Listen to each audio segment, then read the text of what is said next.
start, and we are starting with the last chapter. The last chapter explains the practice of the paramis.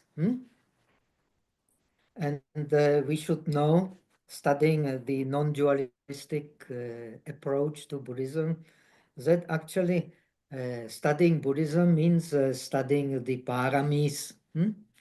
And for lack of better translation, we call it the perfections. But actually, paramis, the Chinese translation is better. They translate to. It means to get to the other shore. The virtues we need to get to the other shore. And ultimately, the other shore is the sameness of all the phenomena. And the sameness of all for the sameness of all the phenomena, so that the differentiations, we know the mind by differentiating. If we don't differentiating, we don't know the mind. This is a mystery of the mind. And the reality becomes deep when we know the mind. When we don't know the mind, we only know the differences in reality, but we don't know the reality beyond differences. So what we need to know, even to realize the nirvana, we still need the reality beyond differences. With reality in differences, we cannot realize end of suffering, impossible. And as you know, being a student of the Bodhisattva path, as the Lotus Sutra explain, the realization based on the differentiating wisdom is only a skillful means for realization beyond the differentiating wisdom, which is the ultimate realization. With this ultimate realization, we become supreme Buddhas. With the realization based on differences, we become only, so to say, partial Buddhas, not a complete Buddhas. So we definitely need differentiating wisdom. Without a differentiating wisdom, we cannot attain the non-differentiating wisdom. But the deep reality, which is the reality of the non-differentiating wisdom, is the deep reality of all the phenomena, not only of the mind. The deep reality of the phenomena we can only realize by the non-dualistic understanding of the mind. And this non-dualistic understanding of the mind is beyond all differentiation, and the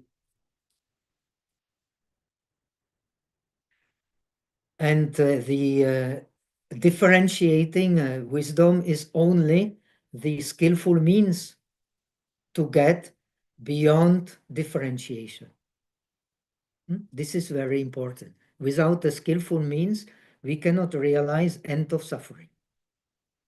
And the end of suffering is not realized by differentiating wisdom. It is only realized by non-differentiating wisdom.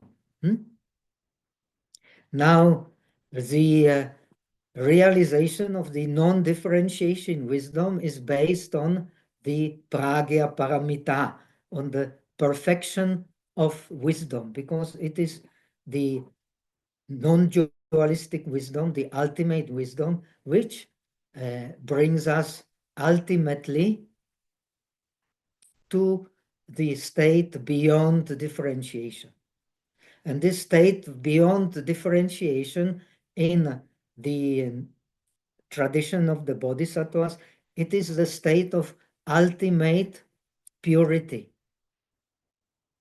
In ultimate purity, the five aggregates are pure, the 12 bases of perception, I and form and so on, are pure. The 18 elements of perception are pure. The dependent origination is pure. Because the purity of the mind is the depth of the mind. And this purity of the mind is the ultimate state of realization, which is beyond differentiation, in which actually nirvana and samsara merge into one reality. So that they can merge into one reality, we need the wisdom beyond differentiation. So the last chapter is called Shiushin Shin Shin Shin.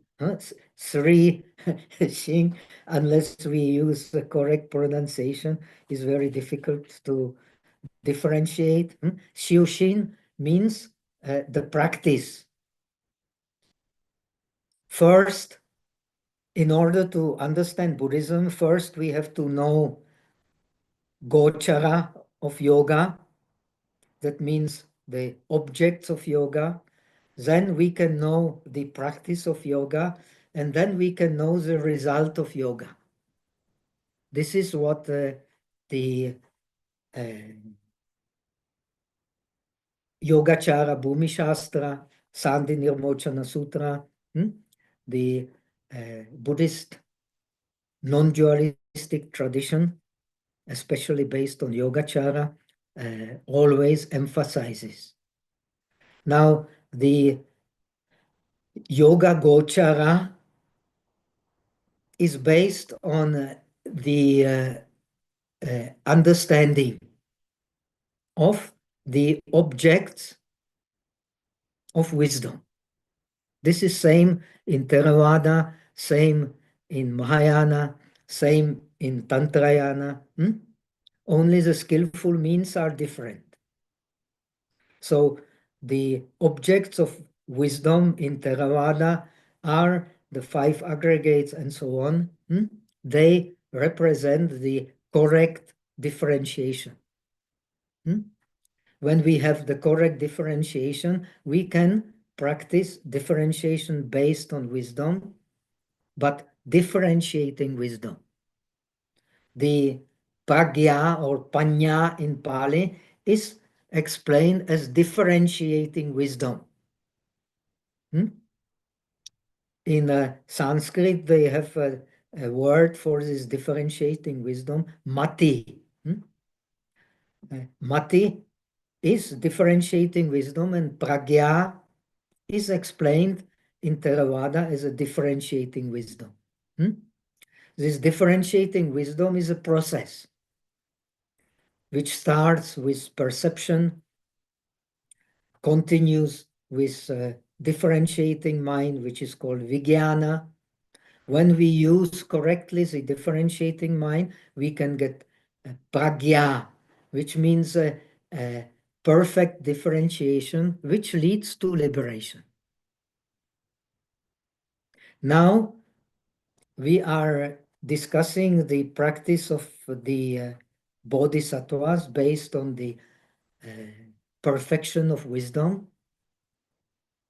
This perfection of wisdom cannot be based on differentiation. It can only be based on the wisdom beyond differentiation. So the pragya changes the meaning. It is the same word, but changes the meaning, because the meaning is also a process. And the names themselves, especially when you study the non-dualistic tradition, the Yogacara, The names themselves, they have no characteristic. So they can change. Like Dhyana means a different thing in the early Buddhism, then it means a different thing in a Zen tradition, in Tantra also different thing. So the names remain the same, but their meaning is changing. So the doctrine or teachings also change, but yet the essence remain the same. The Buddhism essence always the same. The world is dependent origination, and dependent origination, because we don't understand, we are in bondage. We are in bondage because we don't understand dependent origination. Because we don't understand dependent origination, we don't understand the self, the depth of the self. The dependent origination actually is, in this sense, even in Theravada, it is beyond differentiation, and that state beyond differentiation is called emptiness, shunyata. Why? Because you cannot grasp. Shunyata means literally zero, and zero is zero because you cannot grasp it. Yet all the mathematical calculations belong, cannot, deep mathematical calculations cannot be without a zero. Zero is very important. And zero is a beginning of the deep wisdom, of the deep wisdom of dependent origination. In dependent origination, the world, ourselves, which are part of the world, we are the process, and the dependent origination is a process. In this process, nothing can stand. What stands because we name it, we conceptualize it. If we don't conceptualize, nothing is standing,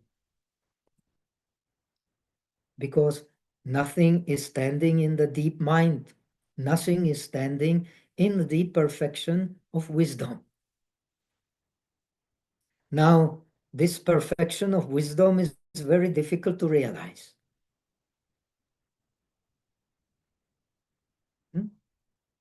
So, because it's so difficult to realize, the sutras of perfect wisdom teach, even the wise Shariputra teaches in Tajatulun, in the Sutra of Perfect Wisdom in 25 verses in the commentary of Nagarjuna, explained in detail, that this perfection of wisdom you cannot teach to the non-wise. If you teach it to the non-wise, they are likely to misunderstand it. Everything is zero. Everything arises from the zero, then becomes nihilism. And nihilism is the worst attitude one can have. There is not a worse attitude than that.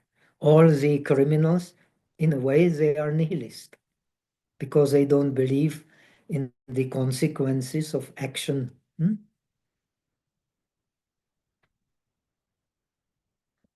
So, to avoid the extreme of nihilism, one should teach this doctrine of everything based on zero, which reveals all phenomena as suchness. There is no better word in English for that, not to speak of different other European languages. We just call it suchness. But suchness maybe the Chinese translation is better, is just that, Zhenru, real that. Hmm? When we translate in English, real that, hmm?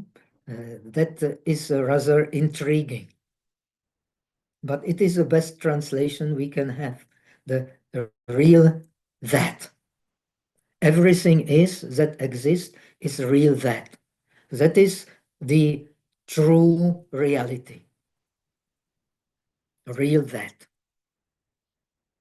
Cannot be otherwise, because everything that arises due to causes and conditions. And as Abhidharma Kosha teaches, it arises due to causes and condition, but ceases naturally. So in the sutras of the transcendental wisdom, this natural state, which we don't see, is nirvana. And nirvana is beyond grasping. But we grasp at the nirvana is shunyata, is a state of zero. And it is a state of zero. It does not mean that it does not exist. Zero is there, but it is there, but it's ungraspable. And that is the deep reality. It is there, but ungraspable. It is just that. Hmm? And unless we have some training, unless we have some awareness, which comes from correct hearing, correct contemplation, then we will always misunderstand the zero. Hmm? Like what happened to me, the maybe the misunderstanding of the zero. Somebody has disappropriated my property, so that zero, nobody belongs to the zero. Then the student of Buddhism, he can steal and he has no consequence. This is a misunderstanding of zero. I am a student of Buddhism, therefore I can steal, and it's okay because everything is zero. Hmm? But uh, actually, everything is zero because everything is very deep. And one who has no shame, who has no fear of doing evil, he does not know the deep state. Deep state belongs to the Buddha, not to us, because we always hold to differentiation. The Buddha does not hold to differentiation. So he just reflects things as they are. So he is identical with Genru, uh, just that, real that. Nothing to add to it, nothing to take away from it. Now, this state is very, very deep. We don't understand it. So, what to do? Instead of just applying the differentiating wisdom, which is a necessity. Without that, cannot be Vipassana, because Vipassana is based on differentiating, correct differentiation. Nevertheless, we don't see the mind of Buddha. We don't see the purity of the five aggregates which the Buddha sees. So the state beyond suffering, which the Buddha sees, state beyond suffering is the purity of everything. Everything means the five aggregates, the six senses and the six objects of the senses. This is a purity that the Buddha sees. This purity is very deep. We don't understand it, So we have to practice faith that this reality is there in order to understand actually that our mind is nirvana. That is the natural state of our mind. We cannot add something to it. We cannot take something to it. Hmm? So the practice of the bodhisattvas as presented here in this tradition of the natural Buddhahood called the womb of Tathagata, the natural state of the mind is called the womb of Tathagata. And we have learned all the realities come from this natural reality which does not stick anywhere. Hmm? Because our mind sticks to inner reality, to outer reality. Therefore, we are in alaya.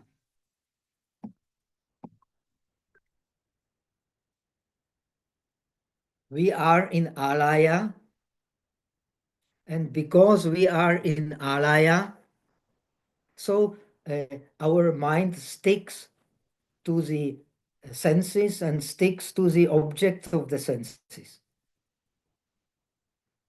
So this is the state of suffering, the mind which dwells. And the Dhammapada explains that the state of a Buddha, state of an Arahat is also a Buddha because he has killed literally the impurities of the mind, is the state of mind without dwelling, without oka, without house.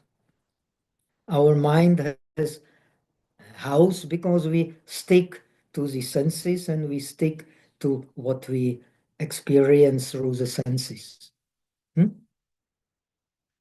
So that is why we don't see the purity of the world, the depths of the world in which we are, but we can realize it by faith. That is why this last chapter is the practice of the faith to realize the reality, which has reality of the yoga, of non-dualistic yoga, based on one mind, which has great essence, great characteristics, and great application, great use. Hmm? We have learned all that when we realize this one mind, we have realized the uh, the real abode of mind, which is no abode. Hmm? So that is a preliminary to the practice of the paramis. And the practice of the paramis, in order to practice the paramis, in the last chapter we have learned we need a straight mind, which is contemplating through this or through that, contemplating the suchness, hmm? The deep mind, hmm? That is, and finally the great compassion. Hmm? Three minds we need to practice non-dualistic way, and we need the four skillful means. We have all learned that. Hmm? In order to realize that. Now we come to the actual practice before we have learned the practice of understanding the reality. Unless we understand the reality, we cannot practice the reality. And the practice of the reality is based on the perfection of wisdom. We don't have perfection of wisdom, but we practice perfection of wisdom by studying, by contemplating, and by learning the shamatha, learning samadhi. Hmm? then by these means we can slowly and slowly get the full awareness that we are actually never separated from nirvana, which is the true nature of our mind. And when we see through the true nature of the mind, we also see all object as true, all object as pure. When the mind is pure, all objects become pure. When the mind is not pure, we are, so to say, subjected to impurity, either through the objects or through the mind, or through both.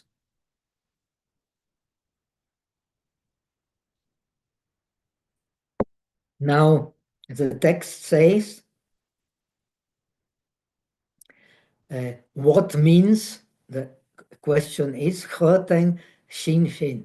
What is the mind based on faith? In other words, what does it mean to have faith?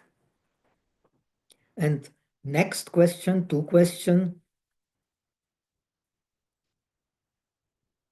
how does one practice faith?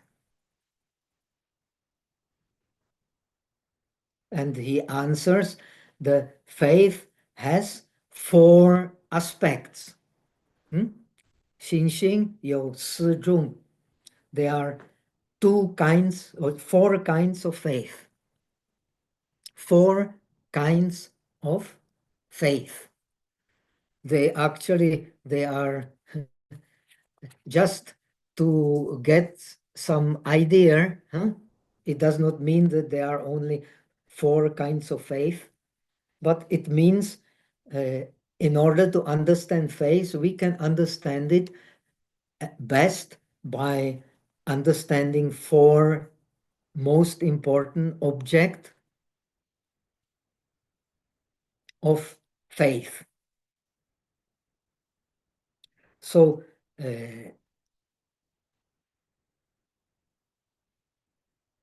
text explain 依法真性之单说三心是 the text explain what has been explained before, the four practices and the three minds. Hmm?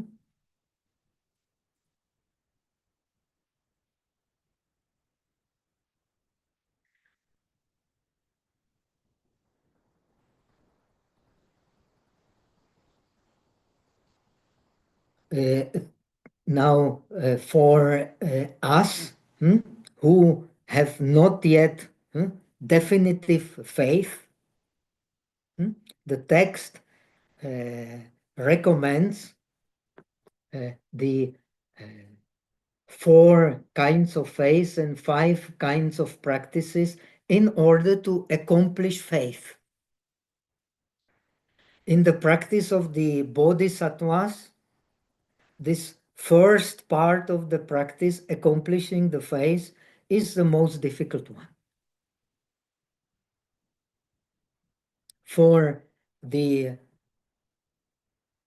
students of the path of the disciples, the most difficult part is to realize the entrance into the stream. Once we have the entrance into the stream, we are sure to attain sooner or later, even if we are lazy like myself, within 7 lives, we can attain the state of no learning. State of no learning is a purity of the mind.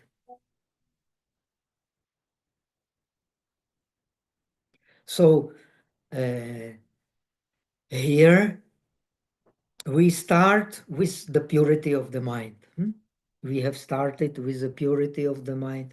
The mind has the great essence. What is a great essence? Buddhahood. Mind has a great characteristics of the Buddhahood. We have learned the pure wisdom and the unthinkable karma. And it has these wonderful applications, we have learned the four mirrors, through which we then reflect reality as something, in fact, which is pure. The difference between the Buddha and us who are not Buddhas is that the Buddha sees reality, all objects being the pure objects for the Buddha. Sandi Nirmochana Sutra explained that second chapter. When we believe that we have attained realization through differentiation, that is just based on our delusion. The true realization is the realization of oneness.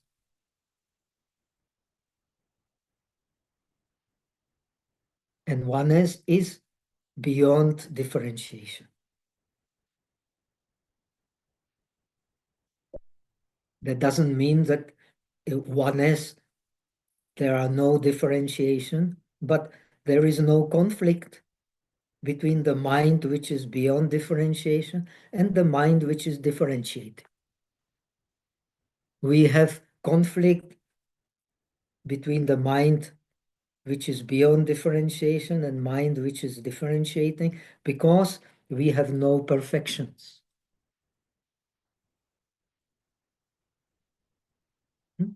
When we have perfection, there is no such division. The perfections are in divisions beyond divisions. And the non-division is in divisions. The good is still good, the bad is still bad.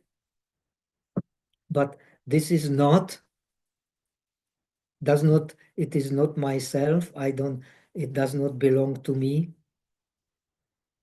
So this is the freedom which can only come from wisdom. It can never come from non-wisdom.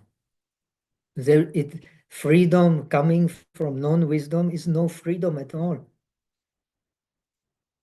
But this is not easy to understand.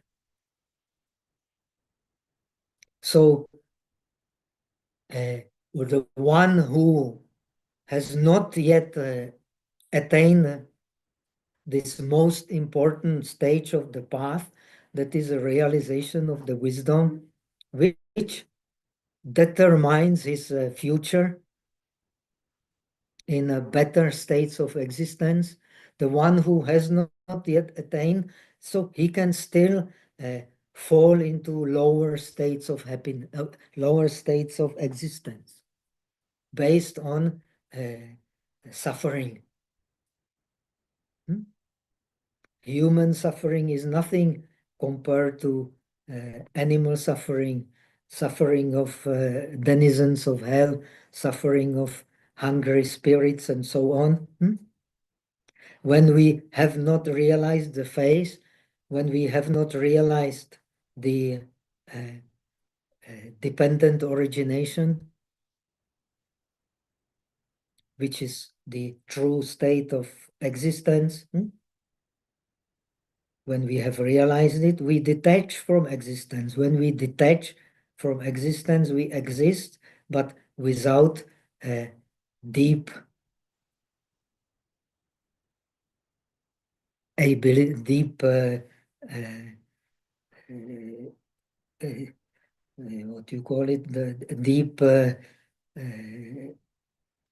impurity of the mind, which leads to deep states of suffering.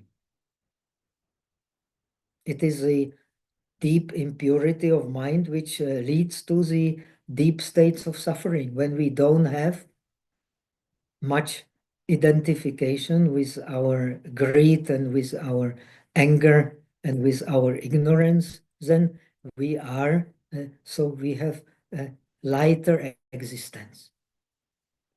And that comes either from realization of nirvana as an object different from samsara, or from realization of the faith. We have learned all this. So,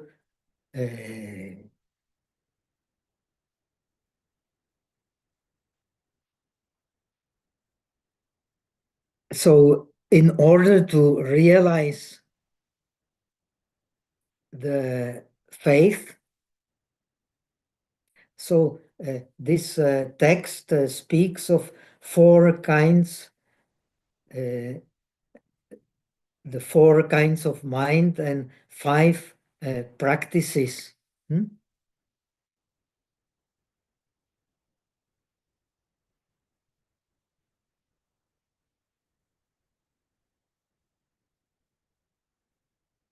So, in order to understand them, we will have to understand what is the face and what are the objects of the face, and what are the practices which enable us the realization of the faith.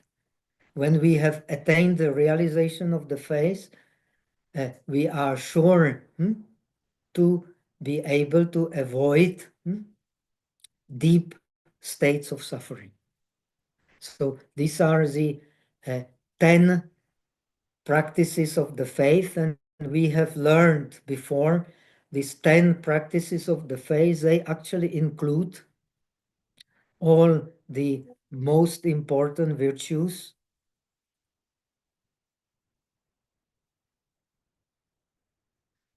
which we need in order to avoid suffering. The smriti, the uh, mindfulness, awareness, concentration, the devotion, the bahushrutata, knowing a lot of things, the inner science. Now, when we practice the bodhisattva path, we not only need the inner science, we also need the outer science to be able to benefit the beings. We need medicine, we need the logic, we need the languages, we need the art to be able to benefit oneself and the others equally. Otherwise, it is not possible. So this is a difference. So this uh, non-inner science is also included in science. Originally, the science mean only inner science to be able to avoid suffering. But here we have extended the scope of science into the disciplines which are not really belonging to the inner science, but they can be connected with the inner science. And that is a job of a bodhisattva. This is not the job of an arahat. This is a job of a bodhisattva to connect the ability of benefiting oneself with the ability to benefiting others in an equal way.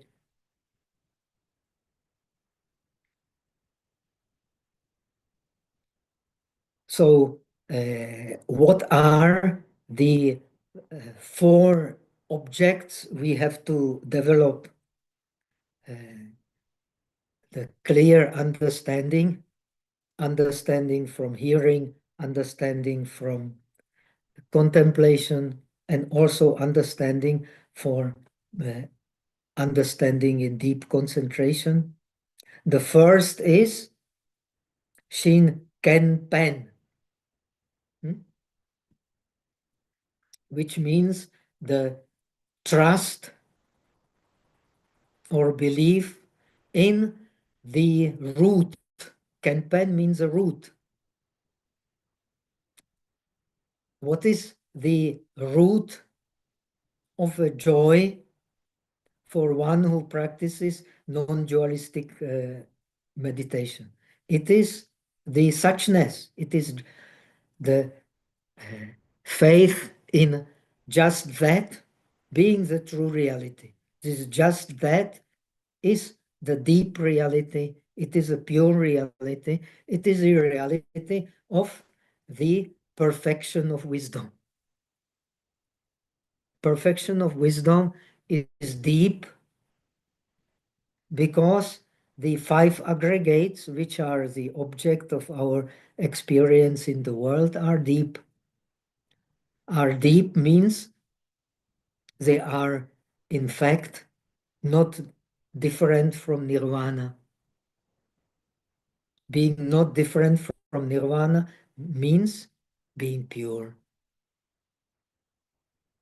So the faith in the root of the faith means the text explain the joy in contemplation of suchness.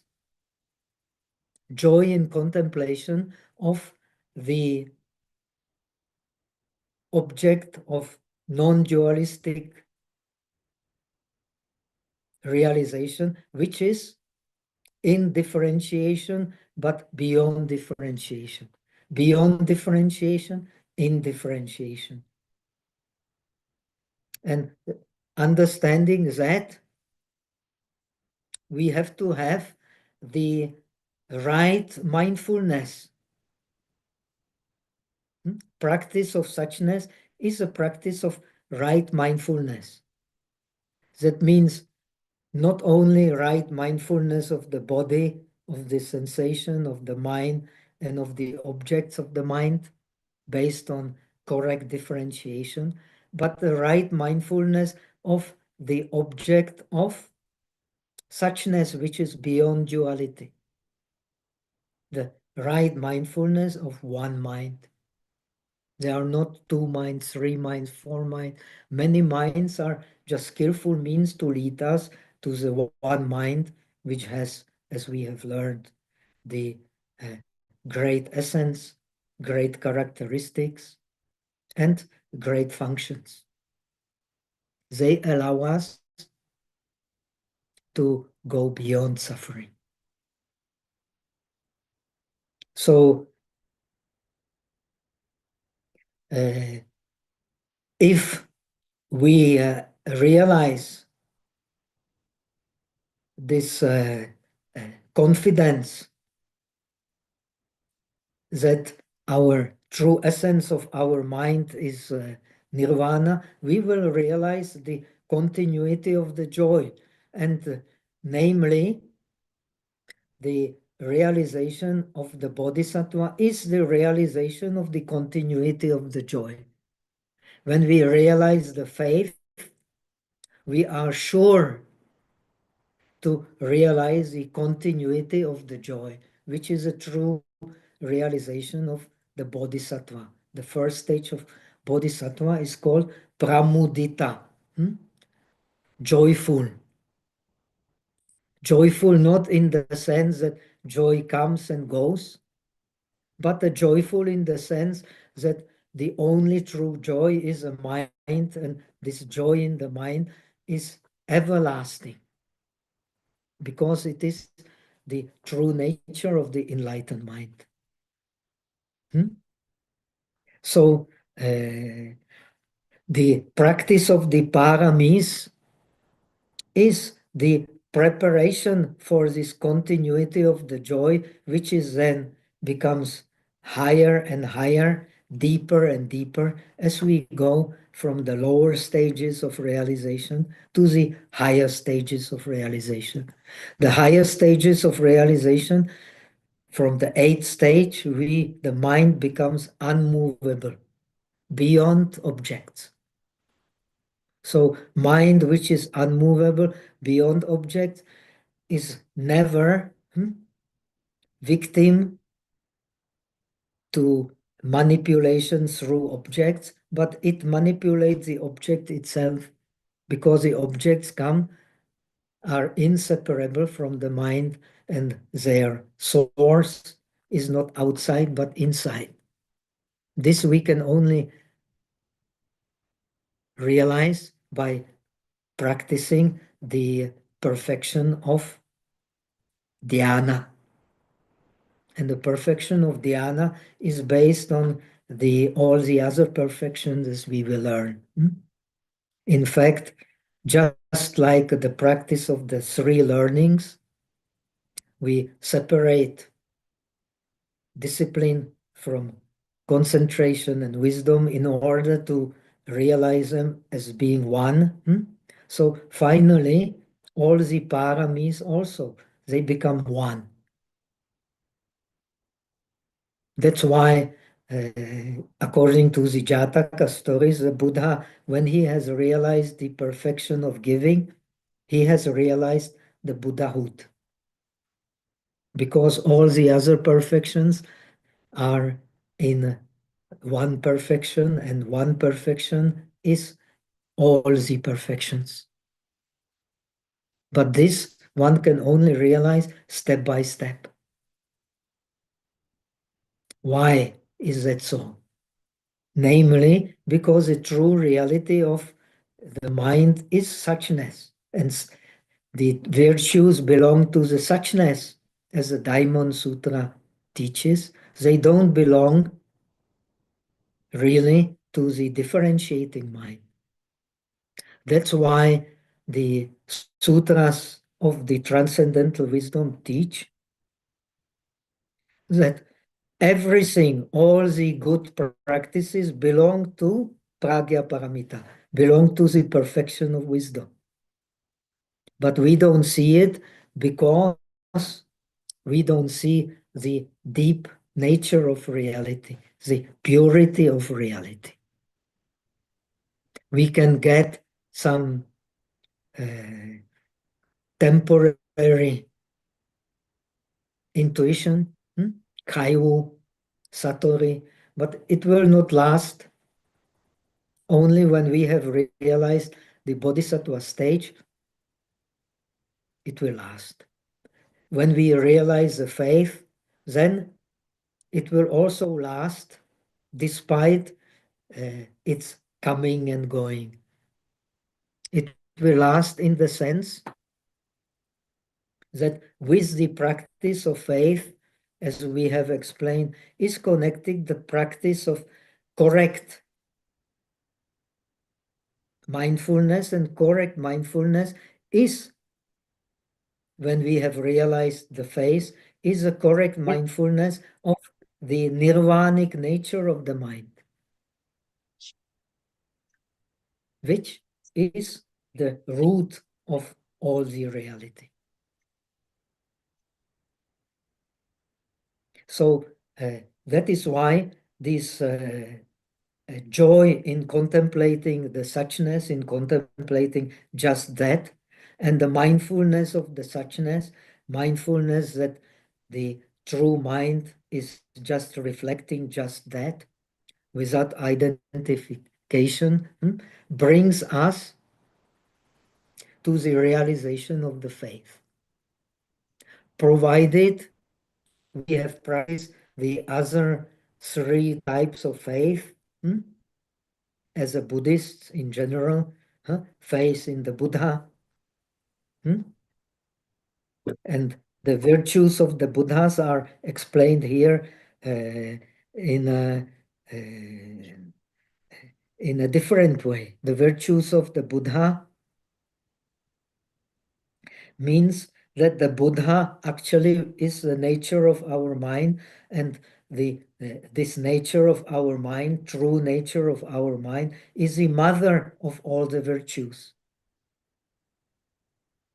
And True this nature. mother of all the virtues produces all the kushala mulas, all the shanken, all the good qualities of non-greed, non-anger, non-delusion. Why we should not hate the others, even so they do evil deeds to us. Because we contemplate their Buddha nature. When we contemplate the Buddha nature in others, their evil still becomes evil. But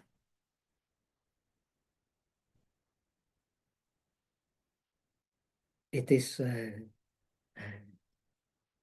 never separated even evil is never separated from the true nature of the mind, because you cannot separate from the true nature of the mind. Even in greatest evil, we cannot separate from the true nature of the mind, which is empty of any self-existent nature. When we can contemplate this Buddha nature in others, then we can tolerate our own defilements, and we can tolerate the defilements of others. This is the, according to this tradition, according to Zen, according to Tibetan tradition, it is the fastest way to get out of deep suffering, to contemplate the Buddha nature in mind. And Buddha nature comes after practicing the joy in contemplating the root of all virtues, which is suchness, which is real that.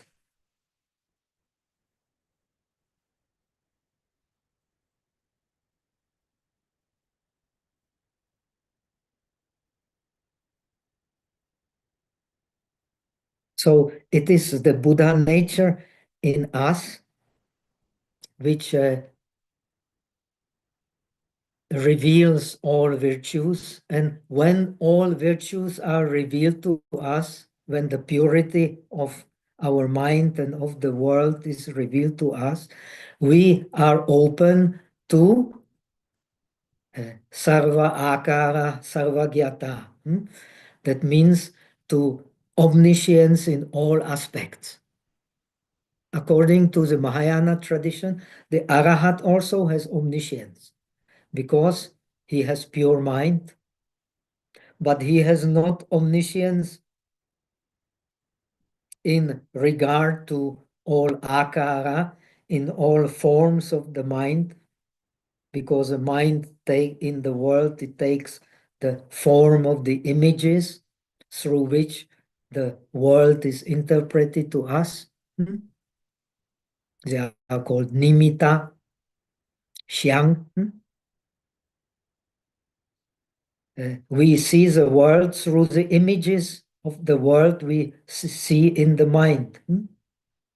In Chinese, when you put the heart beyond this xiang, beyond this tree and eye, then you have a perception. What we perceive through images. And what we perceive through images that we receive show. That we can experience. To show means to experience. When we experience on the base of the joy of contemplating the root of all virtues, then we are open for the omniscience, not only omniscience of the Arahat, but omniscience in all aspects, because all aspects of reality become all aspects of suchness. When all aspects of reality become all aspects of suchness, we become Buddha. That is state of Buddhahood. So we have to be familiar with that state in order not to get lost in the differentiation of the objects. And in order not to get lost in the differentiation of the object, we have to have confidence in the Dharma.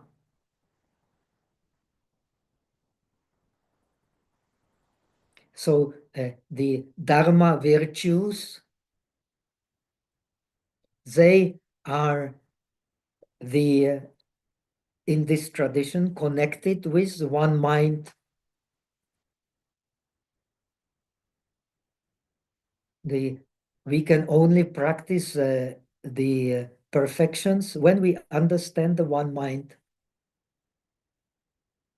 The one mind contains all the dharmas, and all the dharmas, they are understood as three greatness. The greatness of the, we have learned in the beginning, the greatness of the essence, the greatness of the attribute of the essence, and the greatness of the application of the kriya, of the application of the essence, which is not separated from its characteristics. The suchness is never separated from the characteristics of the suchness, and this is what we receive through the images of our mind. But we hold to these images. So the Pragya Paramita Sutras have to teach us we are holding to the dream. So the wise Shariputra says, or again in the Pragya Paramita Sutras, I think chapter 41, he says that the highest practice of the perfection of wisdom is in the dream. When we can practice in the dream, we can realize the fastest, the purity of the mind and the purity of all the objects. Because all objects are the images. Without the images, we don't see any objects. And the images, when we know that the differentiations of these images and the holding to them and being angry at them, grasping at them, appropriating at them, that we are in a dream. So that's why the wise Shariputra says the highest practice of the perfection of wisdom is in the dream. Understanding that our holding is in the dream, our anger is in the dream, our delusion is in the dream. What is a better understanding than understanding in the dream? When one can practice samadhi in the dream, one can understand the fastest and the easiest way to understand the nature of our delusion, holding to images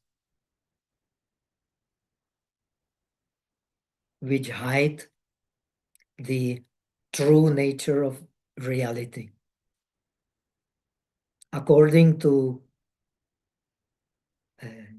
Pragya Paramita Sutras, very nicely explained by Chandra Kirti in his commentary to the Mula Madhyamika, the base verses of Middle Way. Our conventional reality is what covers, here in this sense, covers through the images to which we hold, which covers the true nature of reality, which is beyond appearance. True nature of reality is beyond appearance, yet in appearance. Beyond appearance, yet in appearance.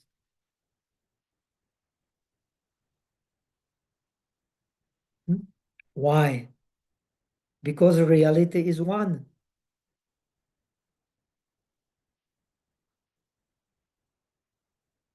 And we can only understand that reality is one when we have joy, as he explains, in the root of all virtues, which is suchness.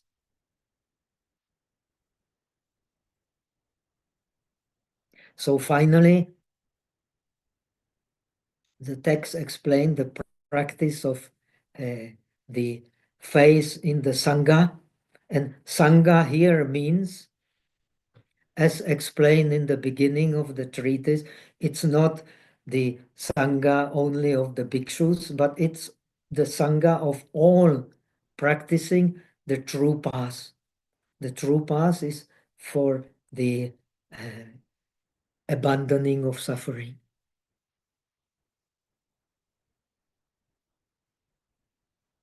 And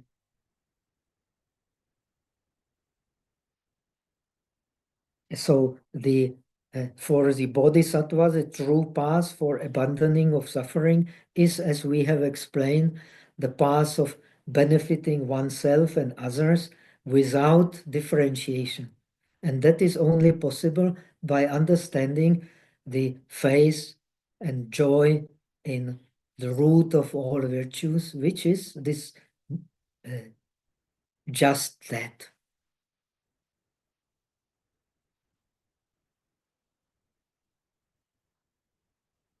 So learning the practice correctly is integrating the uh, truth of nirvana into all aspects of our practice. Hmm? The truth of nirvana is the truth of pure reality. Hmm?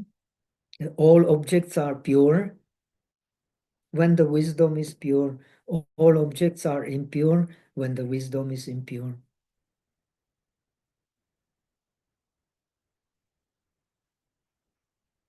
So this explains these four aspects of the faith, explain, according to the commentaries, explain the inner cause or and conditions for uh, becoming established in the faith. When we established in the faith, we are no more subjected to deep suffering.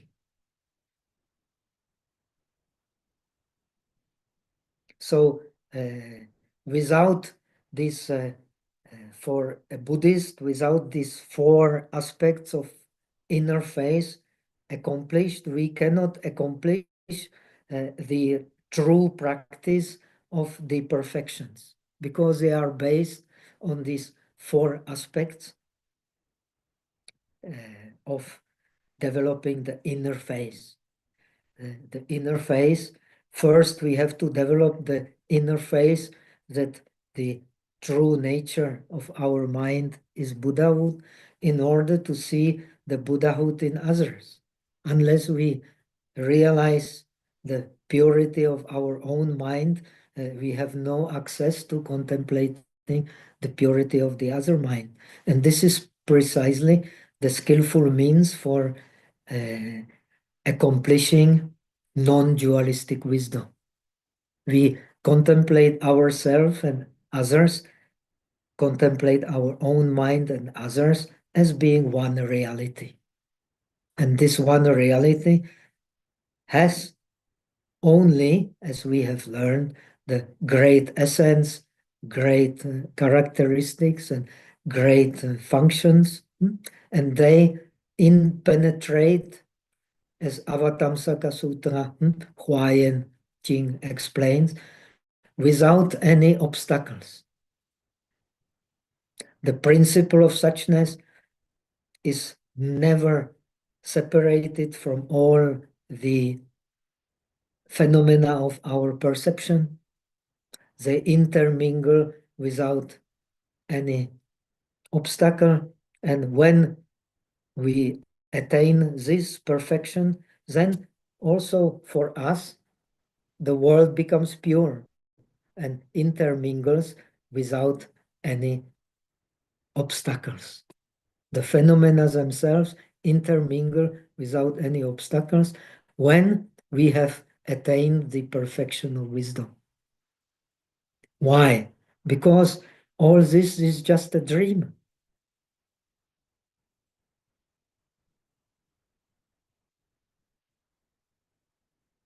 And in a dream, we are angry in a dream, we are attached in a dream, we do all kinds of wise things and silly things. Hmm? But it is only one mind, not a different from the other realities. So now we come to the five paramis, the practice of the five perfections. They are five because, as we will see shortly, actually the shamatha and vipassana cannot be separated. And Pragya Paramita Sutras explain that shamatha and vipassana, they are the root of all the perfections. Without the root, we cannot have the tree, we cannot have the branches, we cannot have the leaves, we cannot have the flowers, and we cannot have any fruits. We need the shamatha and vipassana to make sense of non-dualistic meditation. Otherwise, non-dualistic meditation will not make sense. Only when shamatha and vipassana are connected together, that all the virtues will make sense. What sense? The sense from the perspective of one reality. The reality of vipassana is a reality of differentiation based on causes and conditions. And the reality of shamatha is a reality of non-differentiation. When the two realities harmonize without obstacle, then we are open for deep realizations. So these five practices, they actually include, as the commentaries explain, innumerable practices. We just, for making things easy to understand, we combine them as five or as six or as 10 or as many, many. But the 10 or 6 or 5 are the most important ones. So according to the Yogacara Bhumi Shastra, very important for our understanding of the wisdom. The paramis, when they become the vehicle of the Mahayana practice, they have actually 9 aspects. First, we have to understand their own nature, their peculiarities, why we practice them and how we practice them. Like we practice dana in order to get rid of avarice, grasping, meanness, and so on. We practice shila in order to get rid of the lack of discipline, and so on and so on. Every parami has its particular aspect and common aspect. And the common aspect of the paramis we have explained. They not only want to benefit ourselves by inner science, but they also want to benefit all others by studying medicine, studying logic, languages, and so on. so that we are able to apply wisdom to all kinds of fields of knowledge, which, so to say, are the content of our civilization. But when these all kinds of knowledge are deprived of inner wisdom, whether they are deprived of suchness, when they are deprived of nirvana, when they are deprived of the wisdom of liberation, then they can become the means of our destruction.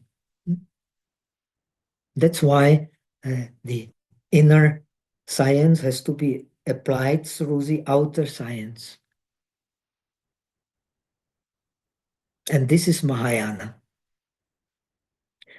So when we can do that, then we can learn all that is the aspect of the Sarva Mukha. We can learn all the skillful means for Artha Kriya, for benefiting ourselves and benefiting all sentient beings, so that we can only learn, we can also learn the all kinds of difficult practices,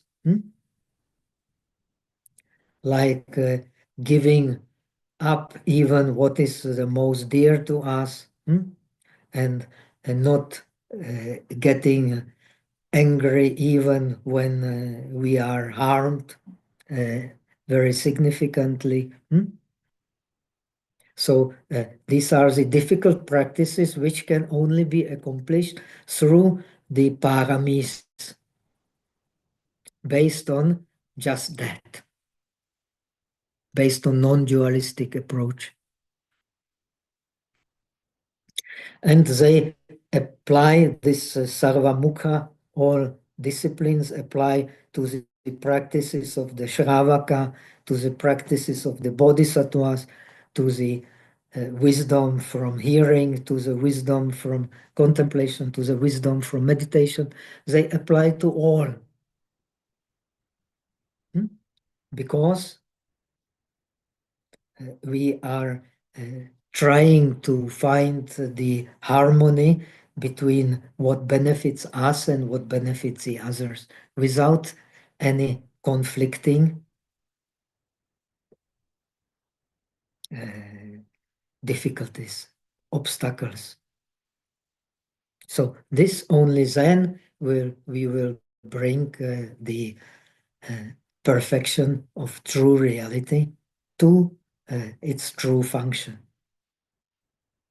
where essence, its characteristics, what it is revealed through it, and its application form a perfect unity through the perfection of wisdom, in which the reality becomes deep, and the deep reality is a pure reality.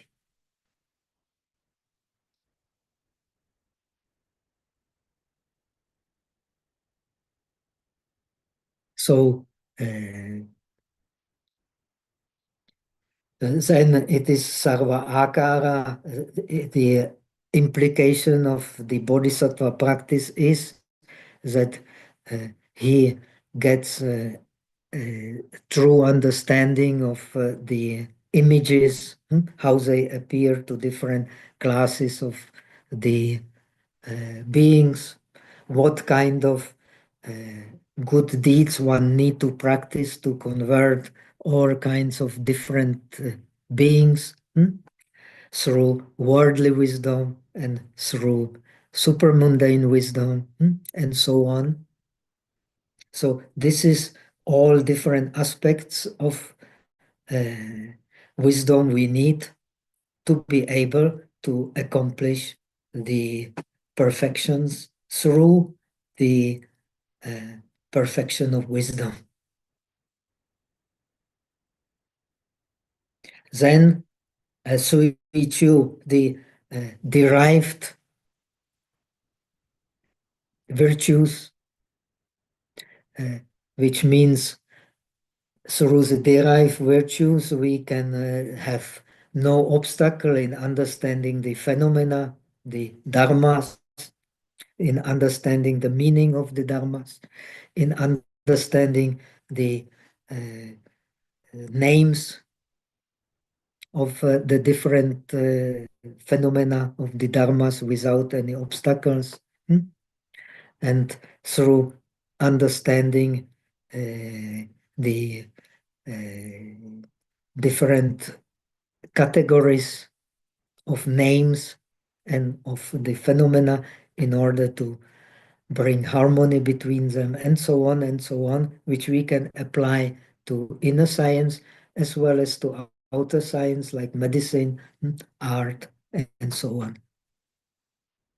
Then this uh, parami becomes parami, which brings us to the beyond everything, beyond being caught in anything. That is called Zishe Tashe, this world and that world. To go beyond this world and that world, we have to be proficient not only, as we have explained, in the inner science, but also in all kinds of outer sciences, to be able, as the Jatakas explains, to be able to function effectively in all kinds of circumstances, to lead others through leading oneself correctly, and lead oneself correctly through be our ability at the same time to lead also others. This is uh, only in the practice of the bodhisattvas. And when you have acquired acquaintance of some genuine teachers, you will see their ability to act, to bring harmony into the collective is just incredible. Why? By getting into the mind of others without obstacles, be it good minds or bad minds, and having understood the minds of others, then they can lead the others according to their ability to receive.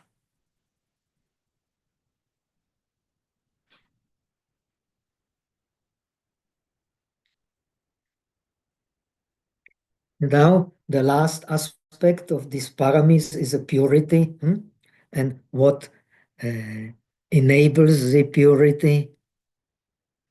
For that, we have to understand correctly what is the suchness and how it appears also.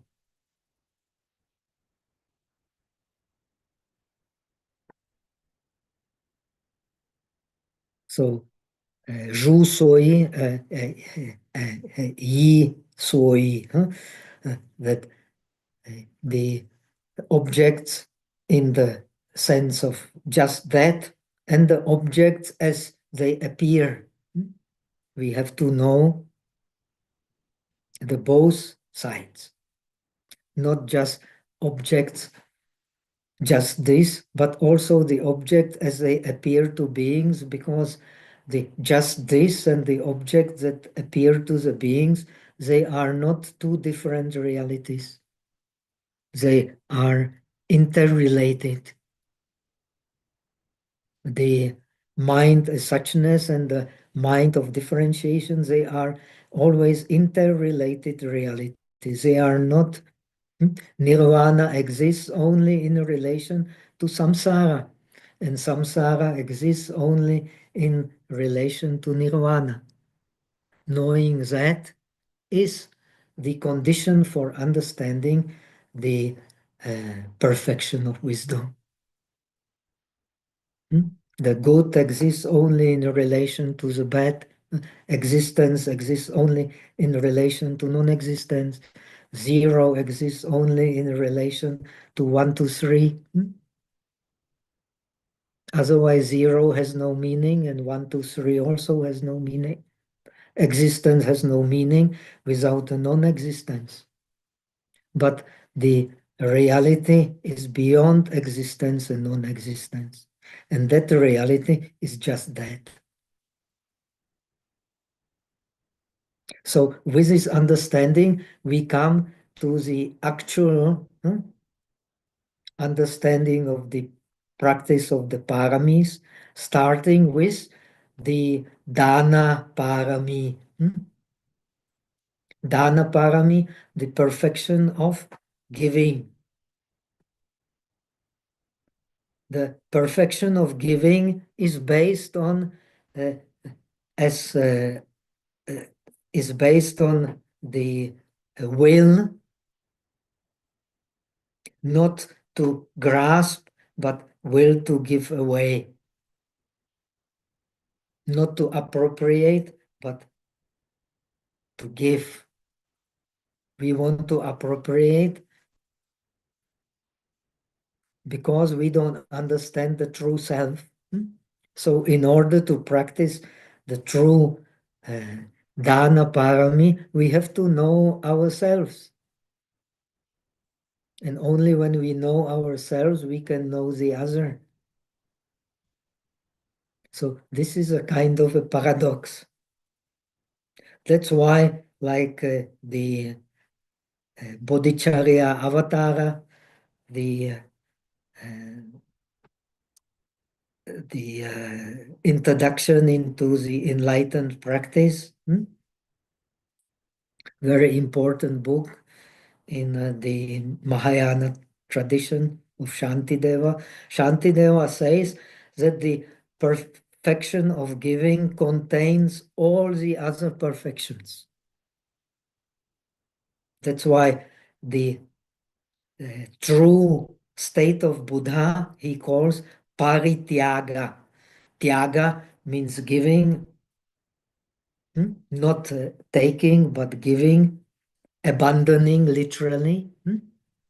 And abandoning everything, he says, is the Buddha. In abandoning everything is all the other perfections realized. When we abandon, when we are able to do parityaga, we become Buddhas. Why we become Buddhas? Because all objects become pure.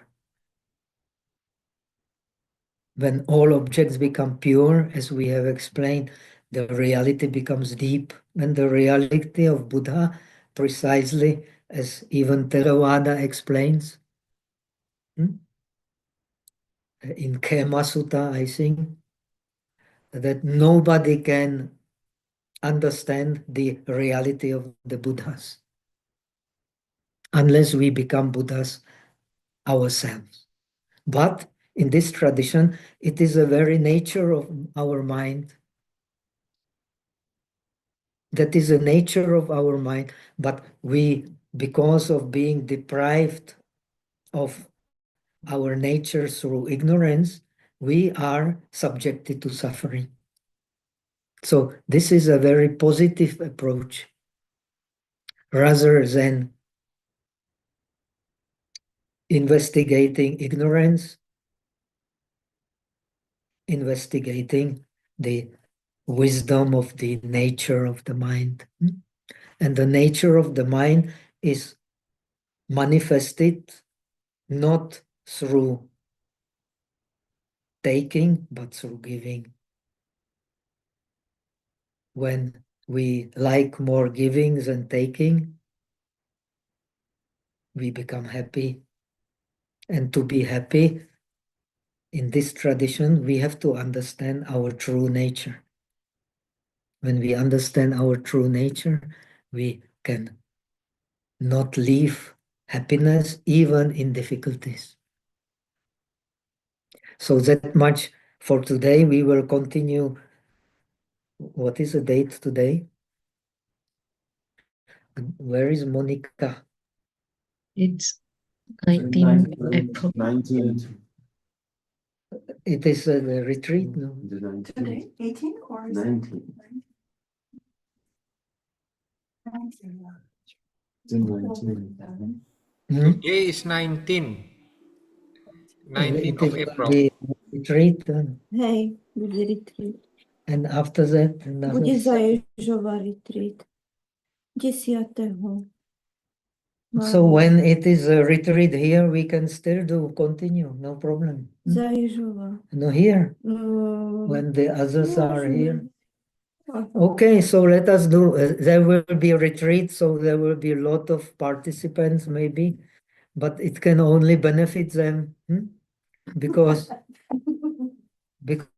I'm going to explain the Heart Sutra and the meaning of the practice of according to Heart Sutra, and it is connected with our topic now. So I guess I will send you the link so that you can follow also on internet, and I will teach it in the course so we can combine together. Okay? Okay, Pastor. So let us finish here. Our time has passed, and we will meet then next week, and we will be big group then. Our place has a capacity of 20 people. I think the 20 maybe or 19 will come here, and the rest can watch through the internet. I will try to get the link and inform you in time. So remember, next week again, the usual time, 2:30 and 19:30, the Jakarta time. I see Osmond. Osmond, what time? I don't know. It's a bit difficult. New York time, but I think New York time is also quite okay. You can It's join 10 o'clock also here now, next but week. Yeah. it's 10 o'clock So here. next week, 10 o'clock in the morning. No, right now it's 10 o'clock here in the At US. night, no? No, in the morning. 10 o'clock. Morning, 10 o'clock. Oh, Yeah, okay, right so it's now. good. You look like you were in darkness somewhere. That's Yeah. why you are deep at night. Okay. So anyway, so we meet next week as usual, no change, but there will be more of us, so and so much the better, no? Okay, so let us transfer merit for the benefit of all sentient beings. 愿以此功德普济一切，我等一众生皆空成佛道。May the merits of today's teaching spread to all beings so that we attain the state of Buddhahood. Om Mitobo.